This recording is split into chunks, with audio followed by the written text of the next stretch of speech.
Good morning children. In this video, let us study about the distribution pattern of railway network in India.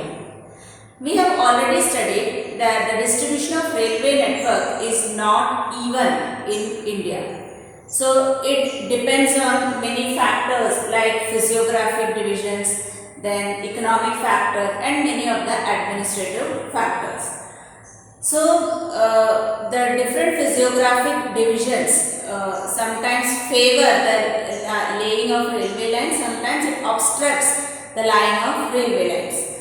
Now, the northern plains is the most favorable place for the railway lines because of its vast plain area, plain level land, then high population density, so people will more travel through railways and it will be economical for railway. Then rich agricultural resources, so because of that movement of goods is also very feasible. But some of the obstacles faced in laying railway lines in northern plains is because there are so many rivers in the northern plains. So this large number of rivers require building of bridges over it or construction of bridges because these rivers are very wide. So construction of bridges are required. So only that is the obstacle faced. Otherwise northern plain is the most favorable place for laying the railway lines. Then second come to the hilly terrains of peninsular plateau. So peninsular plateau, that means Deccan plateau and Chotanagpur Marga plateau. In these areas we are seeing that plateau means it's hilly region. So it's little difficult to lay the railway lines, but still the government has able to manage to make railway lines through the low hills, then through gaps and through tunnels. Then in the Himalayan mountain region, it's very difficult to lay the railway line because the topography is very unfavorable because of high relief, that means high mountains. Then the population is also very less and there are lack of economic opportunities, no business activities can be conducted in the Himalayan region. So it's not feasible or it's not economical to lay railway lines there. Moreover, it's not possible also because of high terrain. Then sandy plains of western Rajasthan, because in western Rajasthan it is full of sand. Then swamps of Gujarat, that means the marshy area.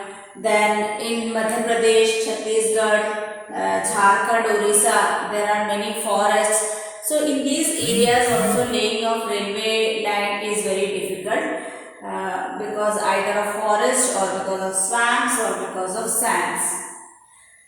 Now if you look at the Western Ghat, that's Sahyadri region, there also the railway lines can be laid only through gaps or passes, which we call mountain passes or ghats.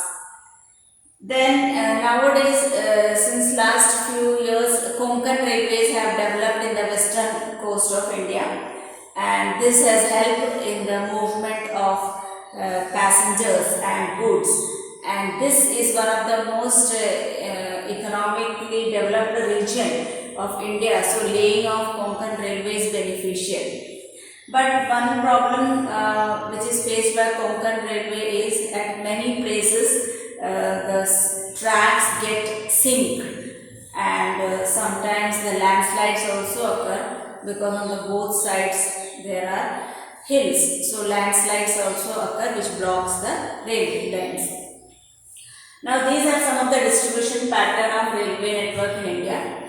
Now apart from this, the railways faces certain problem also. Though railway network is one of the highest network in India and compared to other modes of transport or means of transport, it is more helpful in national economy. But railways are facing many problems like people travel without tickets. So that brings a lot of loss to the railways. Then people damage the railway property. Then thefts are very common in the railways. This also is a great loss to the railway. Then people pull the chain unnecessarily to stop the train. and that also causes a great loss to the railways. So, and moreover, the train schedule gets delayed because of often pulling of the chain. So, these are some of the problems faced by the railways.